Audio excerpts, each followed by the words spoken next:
the sea, which winds upward through he four worlds and ends in the effulgence of Ain South. Continued. The Holy Grail. Like the sapphire shelly, the lapis excellus, crown jewel of the archangel Lucifer, fell from heaven. Michael, archangel of the sun and the hidden God of Israel, at the head of the angelic hosts, swooped down upon Lucifer and his legions of rebellious spirits. During the conflict, Michael with his flaming sword struck the flashing lapis excellus from the coronet of his adversary, and the green stone fell through all the celestial rings into the dark and immeasurable abyss. Out of Lucifer's radiant gem was fashioned the Sangreal, or Holy Grail, from which Christ is said to have drunk at the Last Supper. Though some controversy exists as to whether the Grail was a cup or a platter, it is generally depicted in art as a chalice of considerable size and unusual beauty.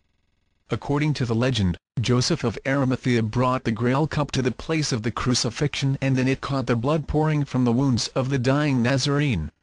Later Joseph, who had become custodian of the sacred relics, the Sangreal and the spear of Longinus, carried them into a distant country. According to one version, his descendants finally placed these relics in Glastonbury Abbey in England. According to another, in a wonderful castle on Mount Salvat, Spain, built by angels in a single night. Under the name of Preston John, Parsifal, the last of the Grail kings, carried the Holy Cup with him into India, and it disappeared forever from the Western world. Subsequent search for the Sangreal was the motif for much of the knight-errantry of the Arthurian legends and the ceremonials of the Round Table. See the Morte d'Arthur. No adequate interpretation has ever been given to the Grail mysteries. Some believe the Knights of the Holy Grail to have been a powerful organization of Christian mystics perpetuating the ancient wisdom under the rituals and sacraments of the oracular cup. The quest for the Holy Grail is the eternal search for truth, and Albert G. Mackey sees in it a variation of the Masonic legend of the lost word so long sought by the Brethren of the Craft. There is also evidence to support the claim that the story of the Grail is an elaboration of an early pagan nature myth which has been preserved by reason of the subtle manner in which it was engrafted upon the cult of Christianity. From this particular viewpoint, the Holy Grail is undoubtedly a type of the ark or vessel in which the life of the world is preserved and therefore is significant of the body of the Great Mother, Nature. Its green color relates it to Venus and to the mystery of generation.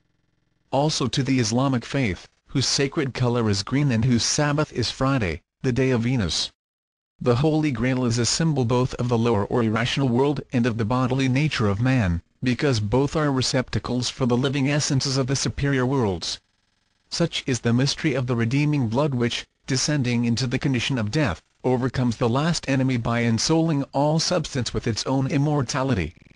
To the Christian, whose mystic faith especially emphasizes the love element, the Holy Grail typifies the heart in which continually swirls the living water of eternal life. Moreover, to the Christian, the search for the Holy Grail is the search for the real self which, when found, is the consummation of the magnum opus. The Holy Cup can be discovered only by those who have raised themselves above the limitations of sensuous existence. In his mystic poem, The Vision of Sir Launfal, James Russell Lowell discloses the true nature of the Holy Grail by showing that it is visible only to a certain state of spiritual consciousness. Only upon returning from the vain pursuit of hardy ambition did the aged and broken knight see in the transformed leper's cup the glowing chalice of his lifelong dream. Some writers trace a similarity between the Grail legend and the stories of the martyred sun gods whose blood, descending from heaven into the earth, was caught in the cup of matter and liberated therefrom by the initiatory rites. The Holy Grail may also be the seed pod so frequently employed in the ancient mysteries as an emblem of germination and resurrection. And if the quip-like shape of the Grail be derived from the flower, it signifies the regeneration and spiritualization of the generative forces in man. There are many accounts of stone images which, because of the substances entering into their composition and the ceremonials attendant upon their construction, were ensouled by the divinities whom they were created to resemble. To such images were ascribed various human faculties and powers, such as speech, thought, and even motion. While renegade priests doubtless resorted to trickery, an instance of which is related in a curious apocryphal fragment entitled Bel and the Dragon and supposedly deleted from the end of the Book of Daniel, Many of the phenomena recorded in connection with sanctified statues and relics can hardly be explained unless the work of supernatural agencies be admitted. History records the existence of stones which, when struck, threw all who heard the sound into a state of ecstasy. There were also echoing images which whispered for hours after the room itself had become silent, and musical stones productive of the sweetest harmonies. In recognition of the sanctity which the Greeks and Latins ascribed to stones, they placed their hands upon certain consecrated pillars when taking an oath. In ancient times stones played a part in determining the fate of accused persons, for it was customary for juries to reach their verdicts by dropping pebbles into a bag. Divination by stones was often resorted to by the Greeks, and Helena is said to have foretold by lithomancy the destruction of Troy. Many popular superstitions about stones survive the so-called Dark Ages. Chief among these is the one concerning the famous black stone in the seat of the coronation chair in Westminster Abbey, which is declared to be the actual rock used by Jacob as a pillow. The black stone also appears several times in religious symbolism.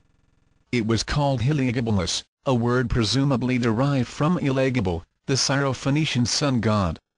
This stone was sacred to the sun and declared to possess great and diversified properties.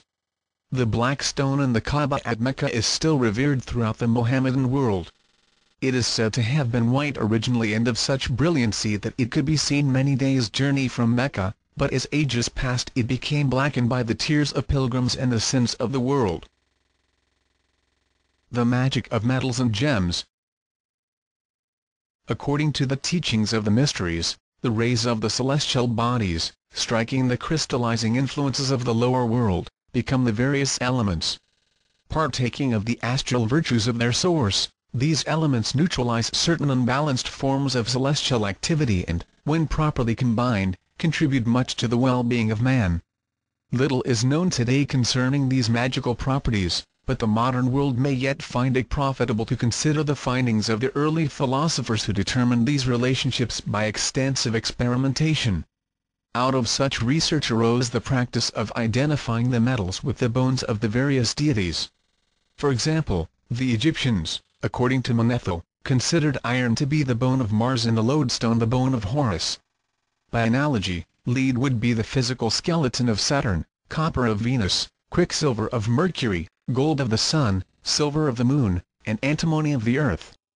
It is possible that uranium will prove to be the metal of Uranus and radium to be the metal of Neptune. Insert examples of Herm from Christie's disquisitions upon the painted Greek vases. The primitive custom of worshipping the gods in the form of heaps of stones gave place to the practice of erecting phallic pillars, or cones, in their honor. These columns differed widely in size and appearance. Some were of gigantic proportions and were richly ornamented with inscriptions or likenesses of the gods and heroes. Others, like the votive offerings of the Babylonians, were but a few inches high, without ornament, and merely bore a brief statement of the purpose for which they had been prepared or a hymn to the god of the temple in which they were placed. These small baked clay cones were identical in their symbolic meaning with the large herm set up by the roadside and in other public places. Later the upper end of the column was surmounted by a human head. Often two projections, or tenons, corresponding to shoulders were placed, one on either side, to support the wreaths of flowers adorning the columns. Offerings, usually of food, were placed near the herm. Occasionally these columns were used to uphold roofs and were numbered among the art objects ornamenting the villas of wealthy Romans. Continued. The four ages of the Greek mystics, the Golden Age, the Silver Age, the Bronze Age, and the Iron Age, are metaphoric expressions referring to the four major periods in the life of all things. In the divisions of the day they signify dawn, midday, sunset, and midnight. In the duration of gods, men, and universes, they denote the periods of birth, growth, maturity, and decay. The Greek ages also bear a close correspondence to the four yugas of the Hindus: Krita Yuga, Treta Yuga, Dvapara Yuga, and Kali Yuga. Their method of calculation is described by Olamudayan as follows: in each of the 12 signs there are 1800 minutes. Multiply this number by 12, you have 21,600. For example, 1800 x 12 equal 21,600. Multiply this 21,600 by 80 and it will give 1,728,000.